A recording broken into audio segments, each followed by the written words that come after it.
നമസ്കാരം. ഇന്ന് ജോബ് ഇൻ്റർവ്യൂവിനെ പറ്റിയാണ് സംസാരിക്കാൻ ഉദ്ദേശിക്കുന്നത്. ജോബ് ഇൻ്റർവ്യൂ എന്ന് പറയുന്ന സമയത്ത് തന്നെ പൊതുവെ രണ്ട് കാര്യങ്ങൾ സംഭവിക്കാറുണ്ട്. ഒന്ന്, എല്ലാവർക്കും പേടിയുള്ളൊരു സംഗതിയാണ് ജോബ് ഇൻ്റർവ്യൂ. രണ്ട്, ആദ്യം തന്നെ വരുന്ന സംശയമാണ് സെൽഫ് ഇൻട്രൊഡക്ഷൻ എങ്ങനെ ചെയ്യാം.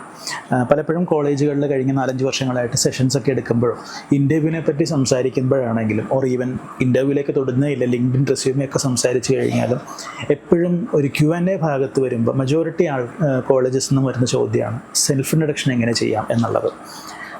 ഇൻട്രൊഡ്യൂസ് യുവർ സെൽഫ് എന്ന് പറയുമ്പോൾ എന്ത് പറയും എന്നുള്ളിടത്ത് കൺഫ്യൂഷനാണ്. അതിനകത്ത് ഏറ്റവും സിമ്പിളായിട്ടുള്ള രസകരമായിട്ടുള്ള സംഗതി എന്ന് പറഞ്ഞു കഴിഞ്ഞാൽ നമ്മളെപ്പറ്റി തന്നെ നമ്മളോട് പറയുകയാണ്. ആ സമയത്ത് നമുക്കത് അറിയില്ല എന്നുള്ളത് വലിയൊരു കൺസേൺ തന്നെയാണ്. സോ നമുക്ക് ഇന്ന് സെൽഫ് ഇൻട്രൊഡക്ഷൻ എങ്ങനെ ചെയ്യാമെന്ന് നോക്കാം. പൊതുവേ നമ്മൾ ചെയ്യുന്നൊരു സെൽഫ് ഇൻട്രൊഡക്ഷൻ എങ്ങനെയായിരിക്കും? My name is Ananthu, I am coming from Kottayam, I am a BCom graduate എന്നുള്ള രീതിയിലായിരിക്കും പറഞ്ഞു പോവുക. സോ എൻ്റെ പേര് ഇതാണ്, എൻ്റെ വീട് ഇവിടെയാണ്, അല്ലെങ്കിൽ അതുപോലും പറയുന്നത് ഞാൻ ഇവിടെ നിന്ന് വരുന്നു എന്നുള്ളൊരു ആ ഒരു യൂസേജ് ഒന്നും അത്ര പ്രൊഫഷണലി നല്ലൊരു സ്ട്രോങ് യൂസേജ് ആയിട്ട് നമുക്ക് പറയാൻ പറ്റില്ല.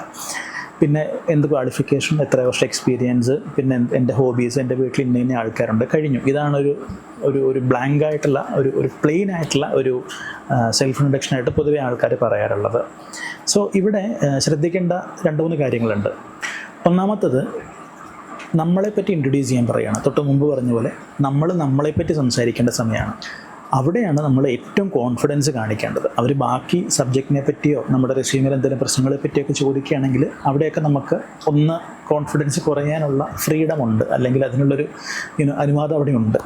പക്ഷേ ഇവിടെ നമ്മളെപ്പറ്റി നമ്മൾ സംസാരിക്കുമ്പം നമ്മൾ കോൺഫിഡൻ്റ് ആയിരിക്കണം. ആ കോൺഫിഡൻസ് മെയിൻറ്റെയിൻ ചെയ്യുക എന്നുള്ളത് വളരെ ഇമ്പോർട്ടൻ്റ് ആണ്. രണ്ടാമത്തെ കാര്യം, ഈ ഒരു ചോദ്യം മുതൽ ഇൻ്റർവ്യൂ നടക്കുന്ന എല്ലാ ഒരു ക്വസ്റ്റ്യൻസിൻ്റെയും പ്രധാനപ്പെട്ട കാര്യം നമ്മളെ അറിയാൻ വേണ്ടിയാണ് അവർ നോക്കുന്നത്, നമ്മളെ മനസ്സിലാക്കാൻ വേണ്ടി. ഇപ്പം നിലവിലൊരു റെസ്യൂമയുടെ കണ്ടൻറ്റ് മാത്രം വെച്ചിട്ടാണ് അവർ നമ്മളെ ഐഡൻറ്റിഫൈ ചെയ്തിട്ടുള്ളത്. അതിനപ്പുറത്തേക്ക് റിക്രൂട്ടേഴ്സ് നമ്മളെ കൃത്യമായിട്ട് അസസ് ചെയ്യാൻ വേണ്ടിയാണ് ഒരു ഇൻ്റർവ്യൂ പ്രോസസ്സ് നടത്തുന്നത്.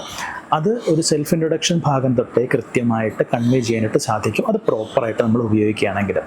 സോ സെൽഫ് ഇൻട്രൊഡക്ഷൻ്റെ ഒരു ഭാഗത്തേക്ക് വരുമ്പോൾ എങ്ങനെ നന്നായിട്ട് സെൽഫ് ഇൻട്രൊഡക്ഷൻ കൊടുക്കാം എന്നുള്ളത് എളുപ്പത്തിൽ പറയാം. ആദ്യം ശ്രദ്ധിക്കേണ്ട ഒരു കാര്യം, നമ്മൾ മാർക്കറ്റ് ചെയ്യുക എന്നുള്ളതാണ്. ഓക്കെ, സോ നമ്മൾ പലപ്പോഴും ഈ പല ട്രെയിനിങ് സെഷൻസിൽ ക്ലീഷയായിട്ട് ഉപയോഗിക്കുന്നതും അല്ലെങ്കിൽ പലപ്പോഴും റീൽസിലൊക്കെ കണ്ടിട്ടുള്ളൊരു സംഗതിയാവും സെൽ മീ ദിസ് പെൻ എന്നുള്ള സംഗതി. അപ്പം അതിന് പൊതുവെ അതിൻ്റെ സൊല്യൂഷൻ വീഡിയോ അല്ലെങ്കിൽ അത് സെല്ല് ചെയ്യിക്കുന്നൊരു വീഡിയോ പലതരത്തിലുള്ളതുണ്ടാവും. കണ്ടിട്ടുള്ളവർക്ക് അതിൻ്റെ ഒരു ഗുട്ടൻസ് കിട്ടിക്കാണും. ബാക്കിയുള്ളവർ ചെയ്യുന്നത് ഈ പേനയുടെ ഗുണഗണങ്ങൾ ഇതൊക്കെയാണെന്ന് വർണ്ണിച്ചുകൊണ്ടിരിക്കുകയാണ്. At the same time sell ചെയ്യുന്ന ആൾ ഒരു പേന ഉപയോഗിക്കാനുള്ള ഒരു അവസരം മറ്റേ ആൾക്ക് ഉണ്ടാക്കുകയാണ്. ആ ഒരു പേർപ്പസിന് ഒരു നീഡ് അവിടെ ഉണ്ടെങ്കിൽ ഇയാൾ പേന മേടിക്കും എന്നുള്ളൊരു സിനാരിയോ ഉണ്ടാക്കുകയാണ്. അപ്പോൾ ഒരു നീഡ് ഉണ്ടെങ്കിൽ നമ്മൾ പ്രോഡക്റ്റ് ആ ഒരു നീഡിനെ മാച്ചിങ് ആണെങ്കിൽ ആ ഒരു പ്രോഡക്റ്റിനെ അവർ മേടിക്കുള്ളൂ എന്നുള്ളതാണ് അതിൻ്റെ ബേസിക് ആയിട്ടുള്ള ശാസ്ത്രം. എന്ന് പറയുന്നത് പോലെ തന്നെയാണ് റിക്രൂട്ട്മെൻറ്റിലേക്ക് വരുമ്പം അവർക്ക് ഒരു നീഡുണ്ട്, ഒരു പെർട്ടിക്കുലർ വ്യക്തിയെ ഞങ്ങളുടെ സ്ഥാപനത്തിൽ ഇന്ന കാര്യങ്ങൾ ഹാൻഡിൽ ചെയ്യാൻ പറ്റുന്ന ഒരാളെ ആവശ്യമുണ്ട് എന്നുള്ളത്. അതിനും സംവാട്ട് മാച്ചിങ് പ്രൊഫൈലുള്ള ഒരാളായിരിക്കും ഇൻ്റർവ്യൂവിൽ എത്തിയിട്ടുള്ള നിങ്ങൾ. ബാക്കി കാര്യങ്ങളെല്ലാം എക്സാക്ട്ലി മാച്ചിങ് ആണോ എന്ന് നോക്കലാണ് അവർ ചെയ്യുന്നത്. അപ്പോൾ പ്രധാനമായിട്ട് ശ്രദ്ധിക്കേണ്ട ഒരു കാര്യം, ഒരു സെൽഫ് ഇൻട്രൊഡക്ഷൻ ഒരിക്കൽ കാണാതെ പഠിച്ചു വെച്ചാൽ എല്ലാ ഇൻ്റർവ്യൂവിനും പോയിട്ട് അത് കാച്ച് ചെയ്തുകൊണ്ട് കാര്യമില്ല.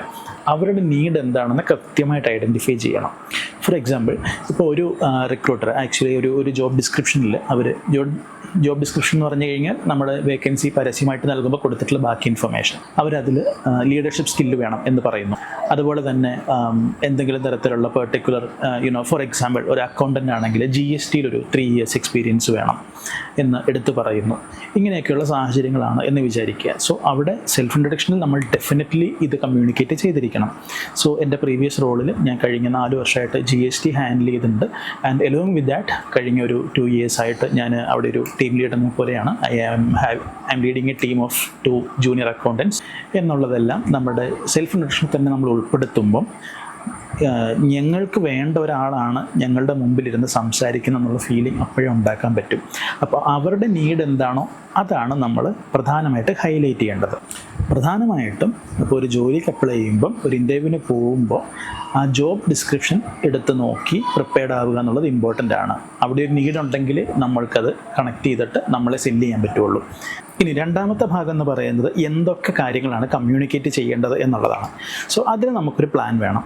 ആ കണ്ടൻറ്റിനെ നമുക്ക് ജോബ് ഡിസ്ക്രിപ്ഷൻ അനുസരിച്ച് ചെറിയ ചെറിയ ട്വീക്സ് നടത്തി ഓരോ ഇൻ്റർവ്യൂവിലും കമ്മ്യൂണിക്കേറ്റ് ചെയ്യുക എന്നുള്ളതാണ് ആദ്യം പറഞ്ഞ ഭാഗം. സോ അത് ശരിക്കും പിന്നീട് വരേണ്ടതാണ്. പക്ഷേ ഞാൻ മുൻകൂട്ടി ഒന്ന് അതിൻ്റെ ഒരു ഇൻട്രൊഡക്ഷൻ പറഞ്ഞു എന്ന് മാത്രം. അതായത് നമ്മളുടെ മൈൻഡിൽ ഉണ്ടായിരിക്കണം നമ്മളെ മാർക്കറ്റ് ചെയ്യുകയാണ് വേണ്ടത്, അല്ലാണ്ട് നമ്മൾ അവിടെ ഇരുന്നിട്ട് എൻ്റെ വിവരങ്ങൾ ഇതൊക്കെയാണ് എന്ന് പറയുകയല്ല എന്നുള്ളത്. സോ നമ്മൾ ഒരു സെൽഫ് ഇൻട്രൊഡക്ഷൻ തയ്യാറാക്കുന്ന സമയത്ത് നമ്മുടെ കരിയറിലെ ഏറ്റവും ഇമ്പോർട്ടൻ്റ് ആയിട്ടുള്ള കാര്യങ്ങളെല്ലാം ഒന്ന് ലിസ്റ്റ് ചെയ്ത് വെക്കുക. ഒരു പേപ്പറും പേന എടുത്തിട്ട് നിങ്ങൾക്ക് നിങ്ങളുടെ ഏറ്റവും ടോപ്പായിട്ടുള്ള കാര്യങ്ങൾ, സോ ക്വാളിഫിക്കേഷൻസിൽ ഏറ്റവും ടോപ്പ് ഏതാണ്, വിച്ച് മീൻസ് ഇപ്പോൾ നിങ്ങൾ PG കഴിഞ്ഞിട്ടുണ്ടെങ്കിൽ PG ഡെഫിനറ്റ്ലി കമ്മ്യൂണിക്കേറ്റ്. ഇപ്പം ഞാൻ MBA കംപ്ലീറ്റഡ് ആണ്, MBA ഗ്രാജുവേറ്റ് ആണ് എന്ന രീതിയിൽ പറയാം. ഗ്രാജുവേഷൻ കഴിഞ്ഞിട്ടാണെങ്കിൽ ഞാനൊരു BBA അല്ലെങ്കിൽ BSc അല്ലെങ്കിൽ ഇന്നയാണ്. ഇപ്പം BSc ഒക്കെ ആണെങ്കിൽ ഏതാ സ്പെഷ്യലൈസേഷൻ എന്നുൾപ്പെടെയുള്ളത് നോട്ട് ചെയ്ത് വെക്കുക. ക്വാളിഫിക്കേഷൻ കൂടാണ്ട് നിങ്ങൾ എക്സ്പീരിയൻസ് ഉണ്ടെങ്കിൽ എത്ര വർഷം എക്സ്പീരിയൻസ് ഉണ്ട് എന്നുള്ളത് നോട്ട് ചെയ്ത് വെക്കുക. അതിൽ ഏറ്റവും സീനിയറായിട്ട് നിങ്ങൾ ചെയ്തിട്ടുള്ള റോൾ ഏതാണ്, അല്ലെങ്കിൽ ഏറ്റവും റീസെൻ്റ് ആയിട്ടുള്ള റോൾ ഏതാണ് എന്ന് മെൻഷൻ ചെയ്ത് വെക്കുക. അതുപോലെ ഇപ്പോൾ ക്വാളിഫിക്കേഷനായി, എക്സ്പീരിയൻസായി, ഒരു ഫ്രഷർ ആണെങ്കിൽ നിങ്ങളുടെ അഡീഷണൽ കോഴ്സസ്, നിങ്ങൾ ഫോർമൽ എഡ്യൂക്കേഷൻ്റെ ഭാഗമല്ലാണ്ട് എക്സ്ട്രാ നിങ്ങൾ എഫേർട്ട് എടുത്ത് പഠിച്ച കാര്യങ്ങൾ, നിങ്ങൾക്ക് കിട്ടിയിട്ടുള്ള സർട്ടിഫിക്കേഷൻസ്, ഇങ്ങനെയുള്ള കാര്യങ്ങളിലേക്ക് ഒന്ന് ആലോചിച്ചിട്ട് അതിലേക്ക് ഏറ്റവും ഇമ്പോർട്ടൻ്റ് ആയിട്ടുള്ളത് മാത്രം, എല്ലാ പൊട്ടും പൊടി എടുക്കേണ്ട, ഏറ്റവും ഇമ്പോർട്ടൻ്റ് ആയിട്ടുള്ള 1-2 എണ്ണം മാക്സിമം, അല്ലെങ്കിൽ ഒരെണ്ണം മാത്രം കീപ്പ് ചെയ്യുക. ഇനി നിങ്ങൾ കുറേ എണ്ണം ചെയ്തിട്ടുണ്ട് പക്ഷെ അതൊന്നും അത്ര ഇമ്പോർട്ടൻ്റോ റിലവൻറ്റോ അല്ലെങ്കിൽ ഇഗ്നോർ ചെയ്യുക. ഫോർ എക്സാമ്പിൾ, പഠിക്കുന്ന ഫീൽഡുമായോ ജോലി ചെയ്യുന്ന ഫീൽഡുമായോ ബന്ധമൊന്നും ഇല്ലെങ്കിൽ പോലും പലരും വെറുതെ ചെയ്യുന്നൊരു സംഗതിയാണ് ഗൂഗിളിൻ്റെ digital marketing certification course. So ആ ഒരു ഫീൽഡിലോട്ട് ഒരു ബന്ധമില്ലാത്തൊരു വർക്കിലേക്കൊക്കെ അപ്ലൈ ചെയ്യുന്ന സമയത്ത് ഒരാൾ ചെന്നിട്ട് ഇൻ്റർവ്യൂവിൽ ഇതൊന്നും എടുത്ത് പറഞ്ഞിട്ട് യാതൊരു പ്രയോജനമില്ല. സോ റിലവൻ്റ് ആയിട്ടുള്ളത് മാത്രം, അതിൽ ഇമ്പോർട്ടൻ്റ് ആയിട്ടുള്ളത് മാത്രം പറയുക. പിന്നെ ആസ് എ ഫ്രഷർ നിങ്ങളുടെ ഇൻറ്റേൺഷിപ്സ് ഉണ്ടെങ്കിൽ ടോട്ടൽ എത്ര ഇൻറ്റേൺഷിപ്സ് ചെയ്തിട്ടുണ്ട്, എത്ര എക്സ്പീരിയൻസ് ഉണ്ട്, അതിൽ തന്നെ ഒരു ഹൈലൈറ്റബിൾ ആയിട്ടൊരു കമ്പനി ഉണ്ടെങ്കിൽ, ഒരു വലിയ കമ്പനിയിൽ വർക്ക് ചെയ്തിട്ടുണ്ടെങ്കിൽ അതൊക്കെ ഒന്ന് നോട്ട് ചെയ്ത് വെക്കാം. എക്സ്പീരിയൻസ് ഉള്ള ആളാണെങ്കിൽ അതിലേക്ക് വരുമ്പോൾ നിങ്ങളുടെ എക്സ്പീരിയൻസിൽ ഏറ്റവും മേജറായിട്ടുള്ള അച്ചീവ്മെൻറ്റ്സ്, ഇപ്പം നിങ്ങളുടെ നമ്പേഴ്സായിട്ട് കാണിക്കാൻ പറ്റും. ഞാൻ സെയിൽസിൽ ഇത്ര മന്ത്സ് ഞാൻ ഇത്ര % ടാർഗറ്റ് അച്ചീവ് ചെയ്തു, അല്ലെങ്കിൽ അങ്ങനെയുള്ള തരത്തിൽ നമുക്ക് കമ്മ്യൂണിക്കേറ്റ് ചെയ്യാം.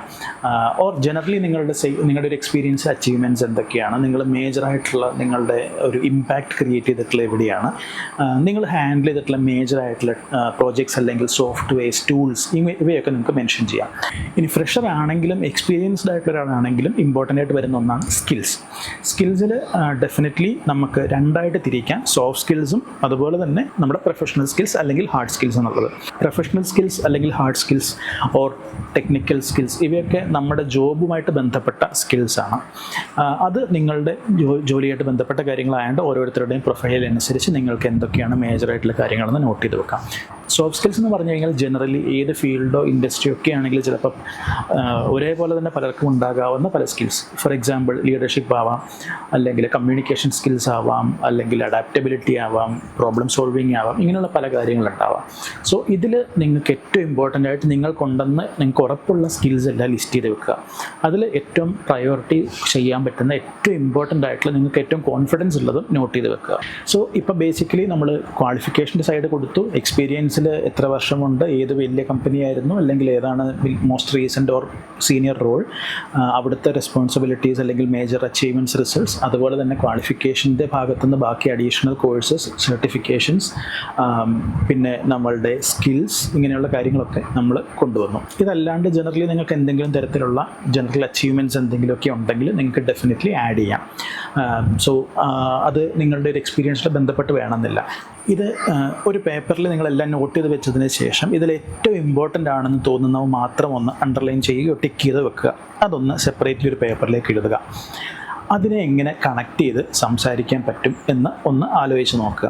ഇപ്പോൾ ഞങ്ങളുടെ ഇന്റേൺപ്രണർ പ്രോഗ്രാമിൽ ഏറ്റവും കൂടുതൽ വന്നിട്ടുള്ളത് ലോ സ്റ്റുഡൻസ് ആണ്, LLB പഠിക്കുന്ന കുട്ടികളാണ്. അപ്പം സോ അവരുടെ അടുത്ത് എക്സാമ്പിൾസ് പറഞ്ഞുള്ളൊരു ശീലം കൊണ്ട് ഒരു ലോ സ്റ്റുഡൻറ്റിൻ്റെ അല്ലെങ്കിൽ ഒരു ലോ ഗ്രാജുവേറ്റിൻ്റെ ഒരു സെൽഫ് ഇൻട്രൊഡക്ഷൻ്റെ ഒരു സാമ്പിൾ ഞാനൊന്ന് പറയാം. എൻ്റെ പേര് അനന്തു എന്നാണ്, സ്വദേശം കോട്ടയമാണ്. ഞാനൊരു ലോ ഗ്രാജുവേറ്റ് ആണ്. എനിക്ക് ചെറുപ്പം തൊട്ടേ എനിക്ക് വായനാശീലം നന്നായിട്ടുണ്ടായിരുന്നു. കൂടുതലും ത്രില്ലേഴ്സ് അല്ലെങ്കിൽ ക്രൈം മിസ്റ്ററി ഒക്കെയാണ് വായിക്കാറുള്ളത്.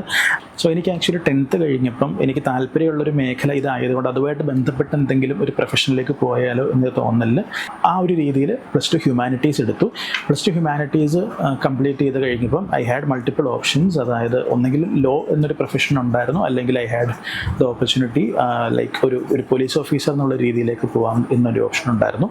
അപ്പോൾ ഞാൻ എൻ്റെ സ്കിൽസ് റിയലൈസ് ചെയ്തപ്പം ഞാൻ റിയലൈസ് ചെയ്തൊരു ഭാഗം എൻ്റെ മേജറായിട്ടുള്ള സ്കിൽസ് വന്നിട്ട് communication skills, research skills, presentation skills ഒക്കെയാണ് എൻ്റെ മേജറായിട്ടുള്ള സ്കിൽസ്. സോ ആ സ്കിൽസ് ഏറ്റവും കൂടുതൽ ഉപയോഗിക്കാൻ പറ്റുന്നത് തന്നെ ഒരു ലോ പ്രൊഫഷൻ, ഒരു ലീഗൽ പ്രൊഫഷനിലാണ് എന്ന് ഞാൻ റിയലൈസ് ചെയ്തു. അപ്പോൾ അങ്ങനെ ഞാൻ ലോ എന്നൊരു കരിയർ ചൂസ് ചെയ്യാൻ ഡിസൈഡ് ചെയ്തു. അപ്പോൾ അങ്ങനെ ഞാൻ LLB എന്നുള്ളൊരു കോഴ്സിന് ഇന്ന കോളേജിൽ ജോയിൻ ചെയ്തു. BCom LLB ആണ് എടുത്തത്. 5 ഇയേഴ്സിൻ്റെ കോഴ്സ് കംപ്ലീറ്റ് ചെയ്തു. ആൻഡ് ഞാൻ കഴിഞ്ഞ ഒരു 5 ഇയേഴ്സിൽ ഒരു 14 ഇൻറ്റേൺഷിപ്സ് ചെയ്തിട്ടുണ്ട്, ഇൻക്ലൂഡിങ് സുപ്രീം കോർട്ടിൽ ഓൾസോ ചെയ്തിട്ടുണ്ട്. അഡീഷണലി അപ്പോൾ പിന്നെ നിങ്ങൾക്ക് ഇതുപോലെ അഡീഷണൽ എന്തൊക്കെ കോഴ്സ് ഉണ്ട്, അങ്ങനെ 1-2 കാര്യങ്ങളുടെ പറഞ്ഞു നിർത്താം. സോ ഇതൊരു സ്റ്റോറി ടെല്ലിംഗ് അപ്രോച്ചിലാണ് നിങ്ങളിവിടെ പറഞ്ഞത്. ഇത്രയും ഭാഗമായപ്പോൾ ഏറ്റവും കീ ആയിട്ടുള്ള കാര്യങ്ങൾ പറഞ്ഞു കഴിഞ്ഞു. അതായത് എൻ്റെ ഹോബീസ് ഉൾപ്പെടെ മെൻഷൻ ചെയ്തു, സ്കിൽസ് മെൻഷൻ ചെയ്തു, ക്വാളിഫിക്കേഷൻ +2 ഡിഗ്രിയും മെൻഷൻ ചെയ്തു, എൻ്റെ ലൊക്കേഷൻ മെൻഷൻ ചെയ്തു, പഠിച്ച കോളേജ് മെൻഷൻ ചെയ്തു, ഇൻറ്റേൺഷിപ്സ് എത്ര എണ്ണം ചെയ്തു, എവിടെയൊക്കെയാണ് ഏറ്റവും പ്രധാനമായിട്ട് ചെയ്തത്, ഇത്രയും കാര്യങ്ങൾ കവർ ചെയ്തു.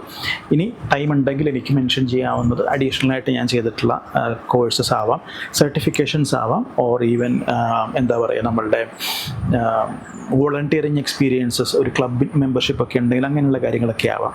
അത് ഞാൻ ഡിസൈഡ് ചെയ്യുന്നത് എത്രത്തോളം സമയമെടുക്കുന്നു എന്നനുസരിച്ചായിരിക്കും. ഇപ്പം നിങ്ങൾ ആക്ച്വലി നിങ്ങളുടെ ഏറ്റവും കീ ആയിട്ടുള്ള കാര്യങ്ങൾ നോട്ട് ചെയ്ത സമയത്ത് ഓരോരുത്തർക്കും ഓരോ തരത്തിലായിരിക്കും എന്താ പറയുക അതിൻ്റെ ഔട്ട്പുട്ട്സ് ഉണ്ടാവുക. ചിലർക്ക് 5 പോയിൻ്റ് ആയിരിക്കും, ചിലർക്ക് 20 പോയിൻ്റ് വരുന്നുണ്ടാവാം. സോ അവിടെ ശ്രദ്ധിക്കേണ്ട ഒരു കാര്യം, നമ്മളെപ്പോഴും ഒരു 1 മിനിറ്റ് ഒരു ആവറേജ് ടൈം ലിമിറ്റ് ചെയ്യാൻ നോക്കുക എപ്പോഴും ഒരു സെൽഫ് ഇൻട്രൊഡക്ഷൻ വേണ്ടിയിട്ട്. അപ്പം നമുക്കിതിൽ 60 സെക്കൻഡ് കൊണ്ട് എത്രത്തോളം പറയാൻ സാധിക്കും എന്ന് നിങ്ങൾ ആലോചിക്കുക. നിങ്ങൾ 20 പോയിൻറ്റ്സ് എഴുതിയ ഒരാൾ 10 പോയിൻ്റ് ആകുമ്പോഴേക്കും 60 സെക്കൻഡ് കഴിഞ്ഞു എന്നാണെങ്കിൽ ശ്രദ്ധിക്കേണ്ട ഒരു കാര്യം, അതിൽ നിന്ന് ഏറ്റവും ഇമ്പോർട്ടൻ്റ് ആയിട്ടുള്ള 10 കാര്യങ്ങൾ നോട്ട് ഡൗൺ ചെയ്യുക. ചിലപ്പോൾ മേ ബി നിങ്ങൾക്ക് സ്കിൽസിനേക്കാൾ കൂടുതൽ നിങ്ങളുടെ എക്സ്പീരിയൻസിൻ്റെ കമ്പനിയൊക്കെ ആയിരിക്കും ഇമ്പോർട്ടൻ്റ് എന്നുണ്ടെങ്കിൽ അത് കീപ്പ് ചെയ്യുക. ഇനി അഥവാ അത്ര വെൽ നോൺ ആയിട്ടുള്ള കമ്പനിയിലൊന്നും അല്ല, ചെറിയ സ്ഥാപനങ്ങളിലൊക്കെ എക്സ്പീരിയൻസ് ഉണ്ടെങ്കിൽ കമ്പനിയുടെ പേരുകളൊന്നും മെൻഷൻ ചെയ്യാണ്ട് സ്കിൽസിലേക്ക് പോവാം. അപ്പോൾ എന്ത് വേണം എന്നുള്ളത് നിങ്ങൾക്ക് അങ്ങനെ ഡിസൈഡ് ചെയ്യാനായിട്ട് സാധിക്കും. പിന്നെ ഇതോടൊപ്പം പ്രധാനമായിട്ട് പറയാനുള്ളൊരു കാര്യം, ഞാനിപ്പോൾ പറഞ്ഞ കാര്യങ്ങൾ ഒരു സ്റ്റോറി ടെല്ലിംഗ് അപ്രോച്ചിലാണ് പറഞ്ഞത്. സോ 10ാം ക്ലാസ് കഴിഞ്ഞപ്പോൾ ഞാൻ എന്തുകൊണ്ട് ഹ്യൂമാനിറ്റീസ് എടുത്തു, അത് കഴിഞ്ഞ് ഞാൻ എന്തുകൊണ്ട് ലോ പ്രൊഫഷൻ എടുത്തു. അപ്പോൾ ആദ്യം എൻ്റെ ഹോബീസ് അവിടെ കുത്തിക്കയറ്റി, രണ്ടാമത് ഞാൻ എൻ്റെ സ്കിൽസ് കുത്തിക്കയറ്റി. അപ്പോൾ എന്ന് പറയുന്നത് പോലെ അതിനൊരു പ്രസൻറ്റ് ചെയ്ത രീതി ഡിഫറൻ്റ് ആണ്. ആ തരത്തിൽ നിങ്ങൾ പറയാൻ ശ്രമിക്കുക. ഇതൊരു കോൺവെർസേഷൻ, നമ്മൾ സാധാരണ നമ്മൾ 2 സുഹൃത്തുക്കളിൽ നിന്ന് സംസാരിക്കുമ്പോൾ പറയുന്നത് പോലെ എന്നുള്ള രീതിയിലാണ് ഞാനിപ്പോൾ പറഞ്ഞത്. അതുപോലെ തന്നെ പറയാൻ ശ്രമിക്കുക. അതേസമയം ആൾക്കാർ ചെയ്യുന്നത്, ഇപ്പം ഇതിൻ്റെ ഒരു പൊതുവേ കോമൺ ആയിട്ട് ആൾക്കാർ ചെയ്തൊരു പാറ്റേൺ പറഞ്ഞാൽ, എൻ്റെ പേര് അനന്തു, ഞാൻ കോട്ടയത്ത് നിന്ന് വരുന്നു, ഞാൻ എൻ്റെ ഹോബീസ് റീഡിംഗ് ആണ്, ക്രൈം ത്രില്ലേഴ്സൊക്കെ വായിക്കാൻ ഇഷ്ടമാണ്, ഞാൻ +2 ഹ്യൂമാനിറ്റീസ് എടുത്തു, അത് കഴിഞ്ഞിട്ട് LLB എടുത്തു, എനിക്ക് ലീഡർഷിപ്പ് സ്കില്ലുണ്ട്, പ്രസൻറ്റേഷൻ സ്കില്ലുണ്ട്, ഇങ്ങനെ പറയാൻ സാധിക്കും. സോ ഇതിനെക്കാട്ടിലും എന്തുകൊണ്ടും ഇമ്പാക്റ്റ് ഉണ്ടാക്കിയ അല്ലെങ്കിൽ കേട്ടോണ്ടിരിക്കാൻ തോന്നിയ സംഗതി ആദ്യം പറഞ്ഞതാണ്. അപ്പോൾ അതുകൊണ്ട് നമ്മൾ ഷോർട്ട് ലിസ്റ്റ് ചെയ്യുന്ന പോയിൻറ്റ്സിനെ കണക്ട് ചെയ്ത് കമ്മ്യൂണിക്കേറ്റ് ചെയ്യാനായിട്ട് ശ്രമിക്കുക. ഞാൻ അവിടെ വർക്ക് ചെയ്തപ്പോൾ ഞാൻ ഇന്ന സ്കിൽസ് ഉപയോഗിച്ചിട്ടുണ്ട്, അല്ലെങ്കിൽ ഞാൻ ആ ഒരു കോഴ്സിൻ്റെ ഭാഗമായിട്ട് അഡീഷണലി ഞാൻ ഇന്ന അത് ചെയ്തിട്ടുണ്ട്, വോളണ്ടിയറിങ് എക്സ്പീരിയൻസസ് ഉണ്ടായിരുന്നു. ആൻഡ് എനിക്ക് അവിടുത്തെ ഒരു ഇൻറ്റേൺഷിപ്പിൻ്റെ എക്സ്പീരിയൻസിൽ നിന്ന് എനിക്ക് അവിടെ ഒരു ഓപ്പർച്യൂണിറ്റി ജോബിൽ നിന്ന് കിട്ടി. ഇങ്ങനെയൊക്കെ കണക്ട് ചെയ്ത് പറയുമ്പോൾ അതിനൊരു ഇമ്പാക്റ്റ് ഉണ്ടാവും. സോ ആ ഒരു തരത്തിൽ നമ്മൾ പ്രിപ്പയർ ചെയ്ത് വെക്കുക. ആൻഡ് അഗെയിൻ ഒന്നുകൂടെ റിപ്പീറ്റ് ചെയ്യാനുള്ളത്, പിന്നെ നിങ്ങൾ ഇൻ്റർവ്യൂവിന് പ്രിപ്പയർ ചെയ്യുന്ന സമയത്ത് ഇതിൽ സ്കിൽസിലോ കാര്യങ്ങളിലോ ഒക്കെ എന്തെങ്കിലും മാറ്റം വരുത്തണമെങ്കിൽ അവരുടെ ജോബ് ഡിസ്ക്രിപ്ഷൻ നോക്കിയ ശേഷം മാത്രം മാറ്റം വരുത്തുക. ഞാൻ നേരത്തെ പറഞ്ഞത്, ഇപ്പോൾ അവർ ഇപ്പം മുമ്പേ പറഞ്ഞൊരു എക്സാമ്പിൾ വെച്ചിട്ട് പറയുകയാണെങ്കിൽ, ഞാൻ അപ്ലൈ ചെയ്യുന്ന സ്ഥാപനത്തിലേക്ക് ഈ ഒരു ലോ ഒരു ലീഗൽ റോളിലേക്കാണെങ്കിൽ അവിടേക്ക് അപ്ലൈ ചെയ്യാൻ നോക്കുമ്പോൾ അവർ ലീഡർഷിപ്പ് സ്കില്ലിനെ പറ്റി എടുത്ത് പറയുന്നുണ്ട് എന്നുണ്ടെങ്കിൽ എൻ്റെ സെൽഫ് ഇൻട്രൊഡക്ഷൻ അത് വന്നിട്ടില്ല, എനിക്കത് എടുത്ത് പറയാം. സ്കിൽസിൻ്റെ ഭാഗം വരുമ്പോൾ ഞാൻ മെൻഷൻ ചെയ്തത് എൻ്റെ കമ്മ്യൂണിക്കേഷൻ സ്കിൽസും റിസർച്ച് സ്കിൽസും പ്രസൻറ്റേഷൻ സ്കിൽസും ഒക്കെയാണ്. അപ്പോൾ നമുക്ക് മെൻഷൻ ചെയ്യാവുന്നൊരു ഭാഗം എനിക്ക് ഈ 3 പ്രൈമറി സ്കിൽസ് ഉള്ളത് കൊണ്ട് തന്നെ എൻ്റെ ലീഡർഷിപ്പിൻ്റെ സ്കിൽസിലേക്ക് അത് ഒരുപാട് ഹെൽപ്പ് ചെയ്തിട്ടുണ്ട്. അതുകൊണ്ട് തന്നെ ഞാൻ കോളേജിൽ പഠിക്കുന്ന സമയത്ത് മൾട്ടിപ്പിൾ ലീഡർഷിപ്പ് റോൾസ് എടുത്തിട്ടുണ്ട്. വോളണ്ടിയറിംഗ് ആയിട്ട് പല ക്ലബ്സിൻ്റെ ചാർജസ് ഉണ്ടായിട്ടുണ്ട് എന്നൊരു പോയിന്റ് ഞാൻ ആഡ് ചെയ്യാം. അത് ലീഡർഷിപ്പിനെ പറ്റി അവർ ചോദിച്ചാൽ എനിക്ക് കൂടുതൽ അതിലേക്ക് കോൺട്രിബ്യൂട്ട് ചെയ്യാൻ പറ്റുന്നൊരു ഭാഗമാണ്. ഇനി അഥവാ അവർ ചോദിക്കുന്നതിനകത്ത് ലീഡർഷിപ്പ് ഇല്ലെങ്കിൽ ഞാൻ അതിനെപ്പറ്റി പറയേണ്ട ആവശ്യമില്ല. അപ്പോൾ അതനുസരിച്ച് അവരുടെ റിക്വയർമെൻറ്റ്സ് എവിടെയാണോ അത് പുഷ് ചെയ്യുക. അപ്പോൾ അവർ പറയുകയാണ് 3 years എക്സ്പീരിയൻസ് ഉള്ള ആളെ വേണമെന്ന് പറഞ്ഞാൽ സ്പെസിഫിക്കലി നിങ്ങളത് എടുത്ത് പറഞ്ഞിരിക്കുക. 3 years അല്ലെങ്കിൽ 3 years അബവ് എക്സ്പീരിയൻസ് ഉണ്ടെന്ന് നിങ്ങൾ പറഞ്ഞിരിക്കുക. ആ തരത്തിലായിരിക്കണം നമ്മളുടെ സെൽഫ് ഇൻട്രൊഡക്ഷൻ പോകേണ്ടത്. സോ ഇതാണ് ഈ ഒരു വിഷയത്തെപ്പറ്റി സംസാരിക്കാനുണ്ടായിരുന്നത്. നിങ്ങൾക്ക് ഒരു സെൽഫ് ഇൻട്രൊഡക്ഷൻ പ്രിപ്പയർ ചെയ്തിട്ട് അതിൻ്റെ ഒരു ഫീഡ്ബാക്ക് അറിയണമെന്നുണ്ടെങ്കിൽ ഇപ്പോൾ താഴെ കാണുന്ന എൻ്റെ വാട്സാപ്പ് നമ്പറിൽ നിങ്ങൾക്കൊരു വോയിസ് മെസ്സേജ് ആയിട്ട് നിങ്ങളുടെ സെൽഫ് ഇൻട്രൊഡക്ഷൻ അയക്കാം. പക്ഷേ അതിൻ്റെ കൂടെ എൻഷുർ ചെയ്യുക ടൈപ്പ് ചെയ്തൊരു മെസ്സേജ് അയക്കുക, സെൽഫ് ഇൻട്രൊഡക്ഷൻ വോയിസ് ആണ് എന്നുള്ളത് ടൈപ്പ് ചെയ്ത് അയക്കുക. അപ്പോൾ അത് നോക്കിയിട്ട് സമയം പോലെ കേട്ട് നോക്കിയിട്ട് എന്തെങ്കിലും സജഷൻസ് ഉണ്ടെങ്കിൽ എനിക്ക് ഹെൽപ്പ് ചെയ്യാനായിട്ട് സാധിക്കും. സോ കൂടുതൽ റിക്രൂട്ട്മെൻറ്റ് റിലേറ്റഡ് ആയിട്ടുള്ള കണ്ടൻറ്റിന് ചാനൽ ഫോളോ ചെയ്യാം. ഒപ്പം തന്നെ resume preparation, LinkedIn profile make over, mock interview തുടങ്ങിയ സർവീസസിന് ഞങ്ങളുടെ ടീമിനെ കോൺടാക്ട് ചെയ്യാം. Thank you so much. All the best.